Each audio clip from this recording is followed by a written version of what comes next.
Hello everyone, nubkeks here. Welcome back to Nub Raids. We are live on the test server. It's right there. You can see it. We're live on the test server right now. Big shout out as always to Plarium for letting me be part of the official content creator program and being able to show you guys this test server stuff. This should be going live on Tuesday, and Lonatharil, the fusion for him, he's the upcoming fusion champion, should be beginning on Thursday. Again, make sure to subscribe to the channel.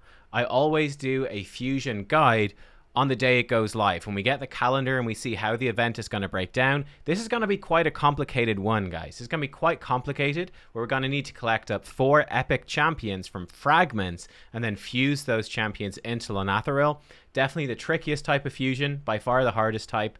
So yeah, I'll be breaking it down for you in detail on Thursday. But today we want to just see, is this guy any good? Let's see if he's any good. Is he worth chasing down? Let's find out. Right, so quick overview of his skills, because I've talked about it in other videos, but just to make this work as a standalone. Gallantry, his A1, single target attack, decreases the target's max HP by 30% of the damage inflicted, puts a shield buff equal to 10% of this champion's max HP for 2 turns on the ally with the lowest HP.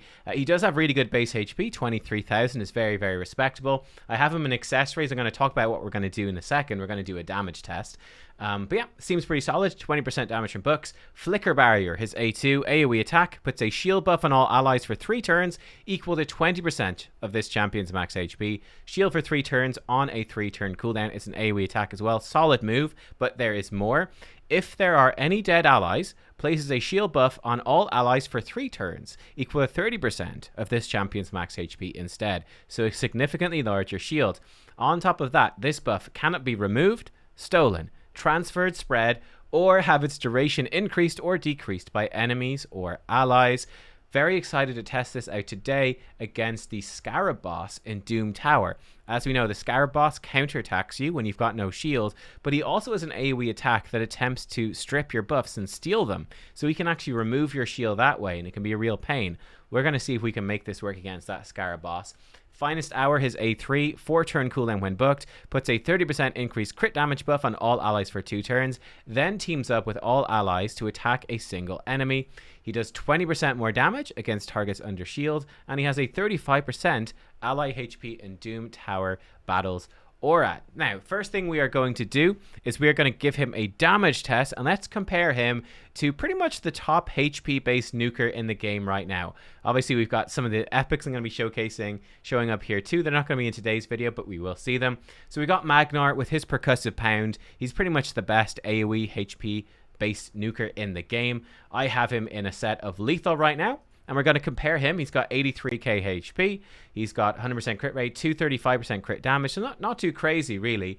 And he's got masteries like this. We're going to replicate this build over on Lonatharil as well. But let's dive into Doom Tower, and yeah, let's set up a test. I'll be right back. All right, so here we are. We're against floor 1 of Doom Tower on hard difficulty. Let's see how much damage Magnar is going to do. Let's test out his AoE first. Percussive pound, it is a double hitter.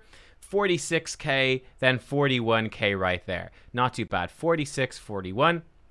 Let's run him again. Let's see how his other abilities hit. So he is doing almost, yeah, coming up almost 100,000, about 90,000. His A3 hitting for 72,000 there. All right. And then let's come in with his A1 as well. Here we go. And again, Magnar's AoE is not the hardest hitting, 57k on his A1. Not the hardest hitting AoE HP based in the game. I think Verself the Grim actually has that honor, but Verself the Grim, his double hit is very difficult to trigger. So respectable performance from Magnar. I did a couple of test runs, and these were the test runs for Magnar. So his A1 did 55 and 47, so we're looking around about there. His A2 the first time did 42, 42, the second time 48, 50. So we're looking at about, 85 to 100,000 roughly, and then we are looking about 80k on his A3. I'm going to go swap his gear over to Lonatharil, and then I'm not even going to do a test run. Let's just throw it in and let's see how he performs just off the bat. Let's go. All right, so here we are. We're stealing all of Magnar's gear. We're ending up actually with higher HP.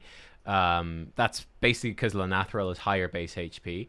And maybe his accessory's a bit better. And then let's go grab him. Oops, let me do his masteries real fast. Not that way. So let's do his masteries. Get all scrolls. There we go. We want to grab him the crit rate. Crit damage. I'll just double check. I put Magnar with nuking masteries, right? The full nuke? I believe so. Yeah, so Magnar, we've got him like this. Okay, cool. Let's replicate that directly across to Lonatharil. And yeah, actually, you get the idea. I'll be right back. You've seen the masteries. I'll be right back when we actually get into the run. All right, here we are in the run. I actually realized I was an idiot. I'm actually on floor 10, not floor 1.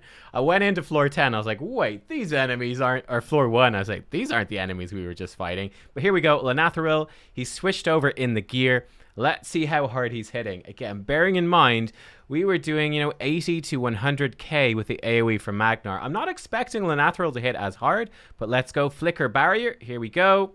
Boom, 50. Okay, 55, I think. And then the other one was 58. So Lonatharil, in comparison, let's put it here. Lonatharil was about 55k, and then I think it was 58k. So he's not hitting that hard. So let's be real. He's not hitting that hard. It's not quite half of what Magnar is doing, but it's nowhere near that. This isn't really super unexpected either. He's bringing a ton of utility. You wouldn't expect him to be a full nuker, but there we are. Let's hit with now his A1 Gallantry. We need to actually have it crit. He did 51k. That's actually hitting pretty hard. That's actually hitting very respectably. Lonatharil, that was 51k on his A1. That's very, very good. That's actually very good. We'll just turn meter boost up here again. And, well, his ally attack is just going to bring in Arbiter as well. But let's fire it off. It's obviously just going to do his A1 again. Test out his A1 again. Hopefully he crits. He didn't crit. Let's get his A. Let's do it to crit. But, yeah, basically he's going to hit a little bit harder because he's going to give himself that increased crit damage.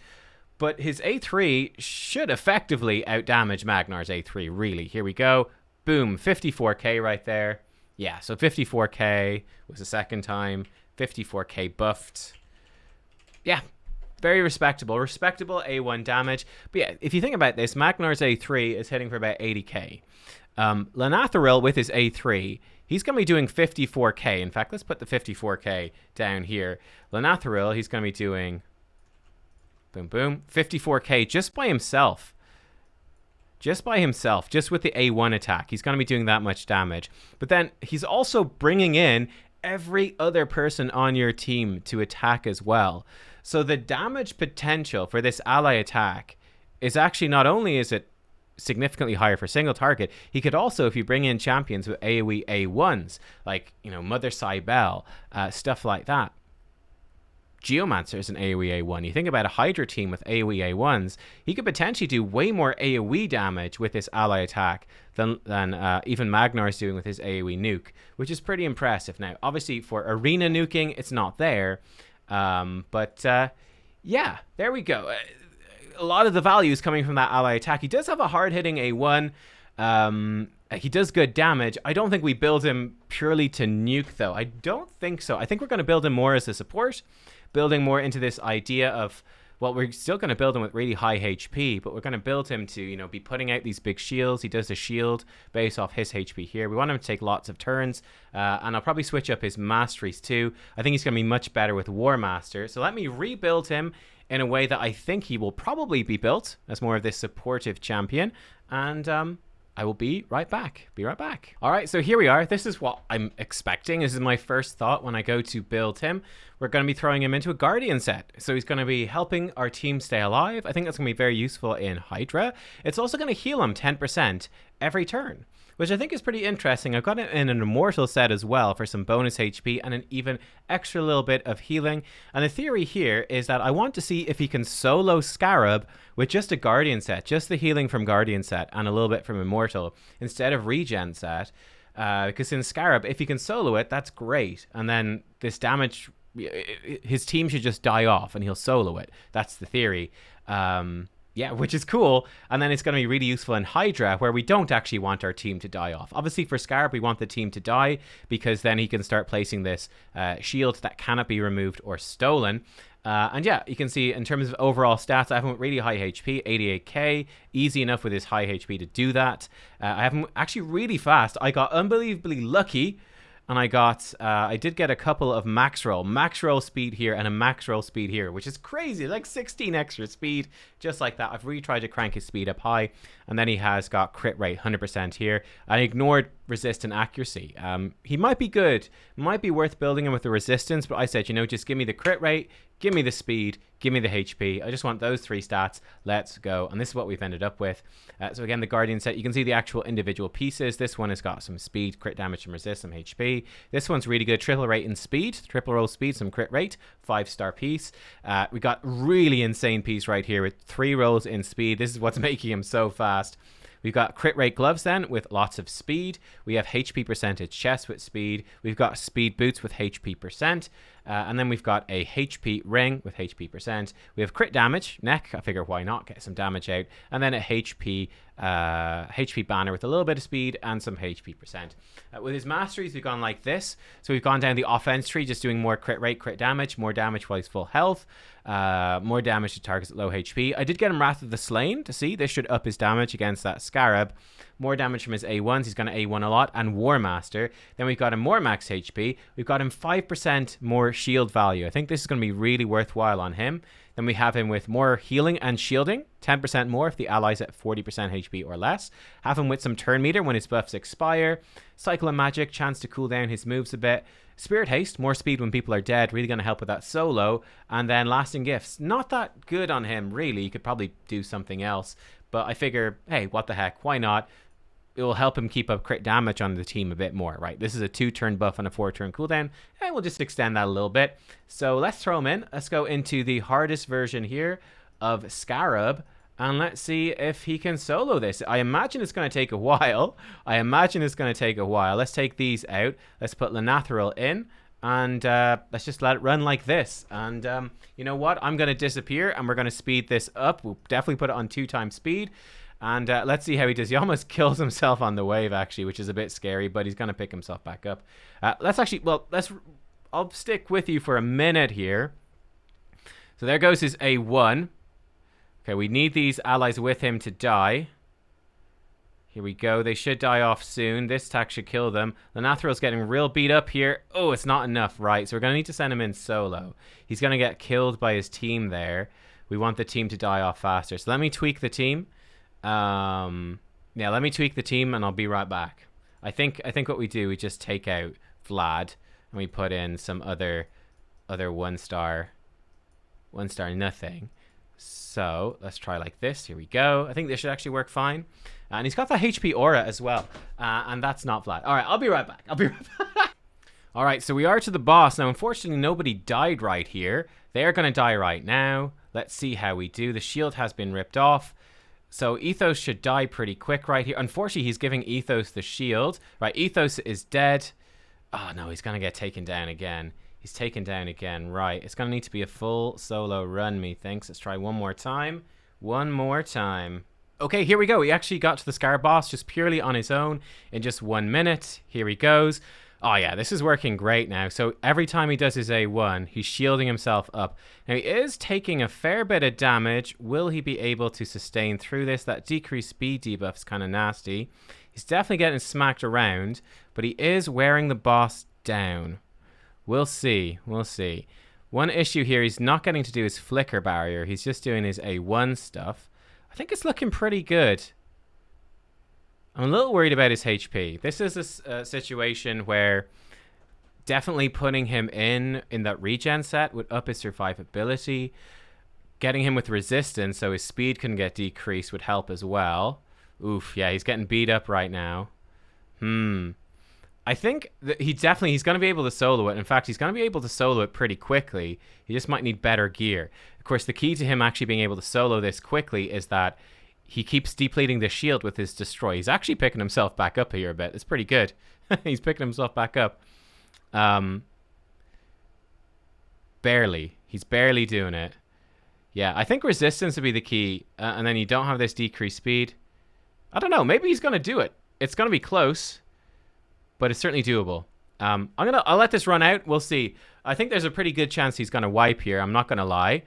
But Yeah, we'll get there. I probably should have given him the Life Drinker Mastery where he heals himself for damage dealt. He's going to be doing some pretty good damage. I know. I'll be right back. We'll see how he does. I'll be back. Okay, guys. Well, unfortunately, we tried him out. I upgraded his gear, got his defense higher, and it's almost enough. He was surviving. The shield was surviving some of the Scarab hits with these stats, but not all.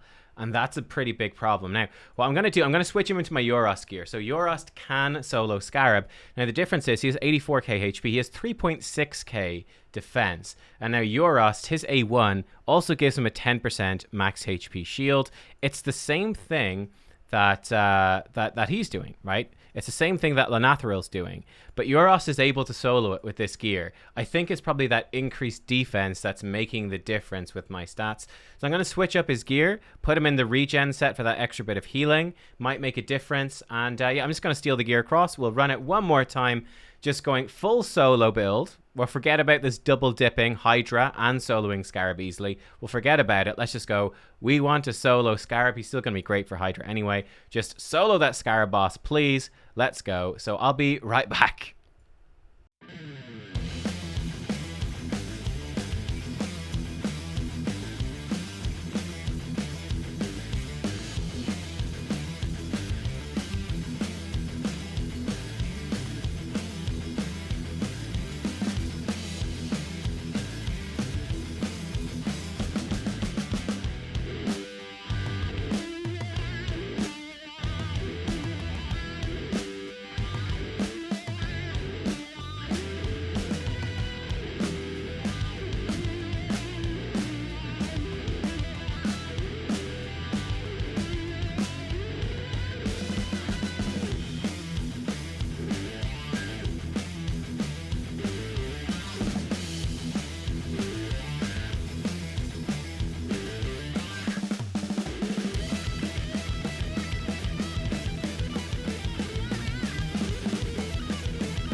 Oh, hey, look, hey, we did it. Hey, there we go. I might edit out some of the iterations of the gearing there.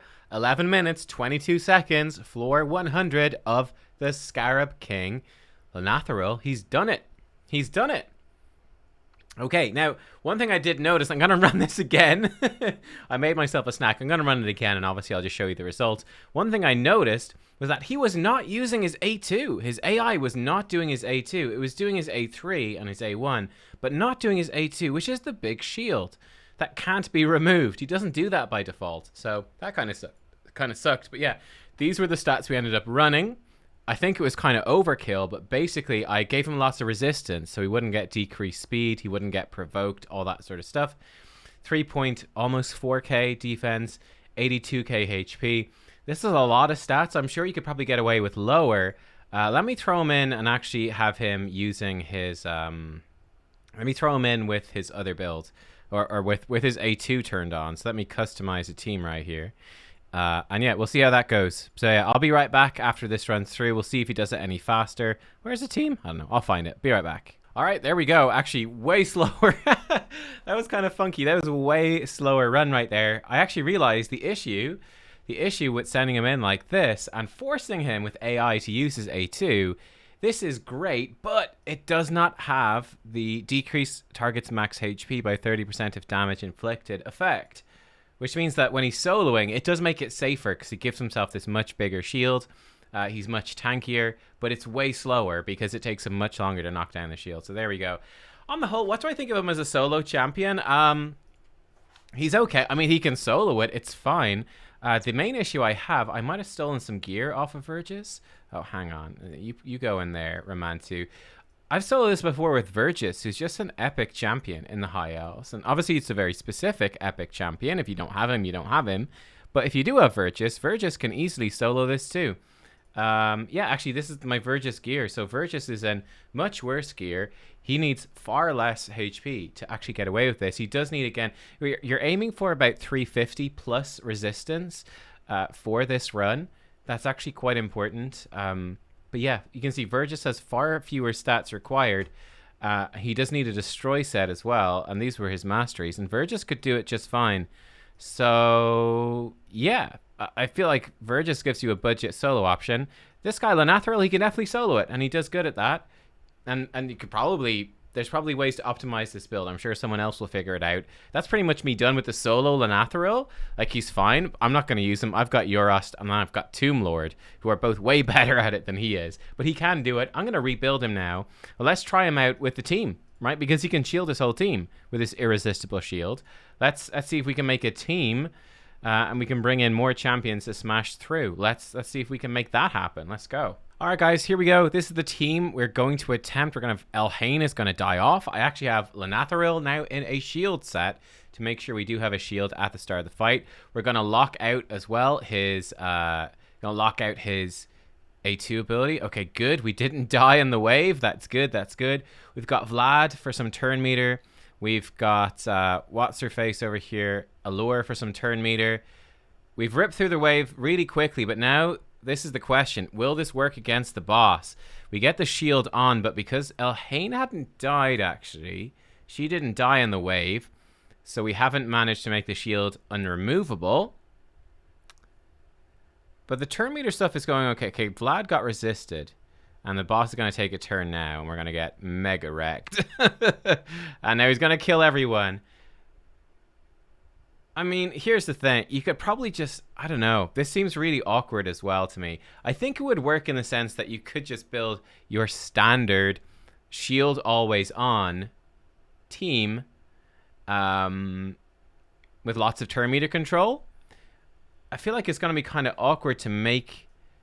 Yeah, the irremovable thing. I see the idea, but I'm not really seeing a team that you would put together where that would be good.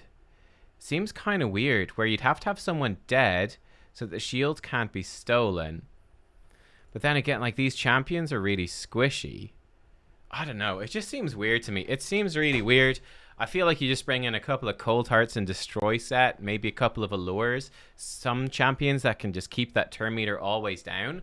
And if you do that, then the boss never gets a turn anyway. I mean, it's good that it's a 3-turn shield on a 3-turn CD. I don't know. Look, I honestly, I'm not that impressed, to be honest. I feel like, I don't know. And I'm not, to be honest as well, not super motivated to really knuckle down and puzzle out exactly what sort of team to use. Because for me, like I said, I've got a Eurast, you know? I've got a, where is he? He's in the vault, I think. No, I've got Tomb Lord. Check out my Tomb Lord solo build. I can solo the Scarab in like, 4 or 5 minutes with either of these champions. I just personally don't have any interest in figuring out some really specific, very specific team to make this work. Maybe another content creator will come in. I basically gave him my Brogni gear with this build, and I think it's fine. Sort of Brogni style gear, high HP, good speed. He does still have the crit rate. I think that works well. But definitely harder than I thought it would be. Like, I don't know, like, because the awkward thing is, like, you bring in a damage dealer, like, let's say Vlad. I thought Vlad would be cool too, because he has that decrease max HP 30% on his A1, and he heals. He has the leech and the turn meter deplete. Then he's got a decreased defense. I think Vlad could be like a cool little combo here. My Vlad doesn't have enough accuracy for this, I suppose. So you could do some maybe interesting stuff with that and speed farm the Scarab, but yeah, I don't know. Like, it just feels clunky to me. I just feel like early game, you just build someone to solo it. Like, Vergis would be as good as Lonatharil, if not even easier to build. And yeah, Lonatharil is going to solo the Scarab just fine. this idea. I was initially intrigued by this idea of put out the shield that's irremovable with a dead ally, but it just seems awkward to engineer a dead ally. I'd probably just wait until you get Euros to solo the Scarab, to be honest. I know that's like a long time into playing the game, but once you get Euros, it's so much easier. It's so much easier to do it, and he does it really fast. At which point, this guy's kind of pointless for that. So, a little underwhelmed, to be honest. A little underwhelmed. And, like, he's clearly... people were saying Metal Shaper. He's clearly way better than Metal Shaper. But Metal Shaper, he does give you a shield for 2 turns on a 2-turn cooldown. So, Metal Shaper can provide also a permanent shield. I think... I believe in the Knight's Revenant, I believe Miscreated Monster, he gives you a shield for 3 turns on a 3-turn cooldown. Like, you've got other champions that give you permanent shields. The advantage of Lonatharil is that he also has a built-in destroy set in his A1, and he has the ally attack as well. So especially with Allure, it's going to make your Allure way better because she's going to be doing ally attacks, more hits from Allure. He's going to be depleting the max HP. So he's going to be much better than those for those types of teams. Basically, permanent shield on your team, turn meter control, never let the Scarab take a turn. He's going to be better, but is it worth going through the hassle of the fusion? Is it worth all those legendary books? I don't know if it is, to be honest. I've never run those teams before myself, so I don't know if it is. I've been a little bit underwhelmed. I will come back, though. I'm going to do another video. I think this was enough of a look at him versus Scarab, which is clearly supposed to be his main thing. I'm fairly underwhelmed from today's video, but definitely check out the other CCs, see if they come up with stuff. Like, if they've got those, if they have those other types of teams pre-built, they can slot him in and actually give it a go. I'm trying to do this on like a really short, I'm not feeling very well, and I'm trying to do this on a short time frame. I've got 1 day to do it. I can't come up with a team to make it work properly. I just can't do it. I don't know how to make him really pop. We made him kill it solo, but I'm not sure how to capitalize on the team effect. So yeah, I feel like he's kind of a B tier legendary overall. It's like, yeah, he can solo Scarab and that's nice, but lots of others can. I do think he's going to be generally okay in general. I mean, AoE attack with a shield does okay damage. The ally attack is really nice, but he's not blowing me away. Is my honest thoughts here, honest opinion, not blowing me away. He seems fine. I'm going to get him for the sake of getting him, but for me right now, I can't see a place where I'm going to, like, on my account, my actual account, I can't see where I'm going to use this guy. Like, you know, compare that to Gaius. It's like, Gaius, like, you're into, here you go. Join all the top teams, Gaius. Let's go. I can't see where I'm ever going to use him, to be honest. I'll get him, but I don't see where I'm going to use him. Look, that's my thoughts on Lonatharil. A little bit underwhelmed, to be honest. I think he's, again, like I said, B tier. Let me know what you think. And, yeah, we got plenty of time to decide. I'll check out more content, and yeah, then I'll let you know, like, on the fusion plan on Thursday. I'll let you know my final decision. Is it worth going for him or not? But yeah, I'll see you all then. Thank you for watching. Stay tuned for way more. We've got loads of champs on the test server to take a look at. I will use Lonatharil in a Hydra run with a team as well, so stay tuned for that. We will see him in Hydra with some of the other champions. But yeah, I'll see you for that. Bye-bye.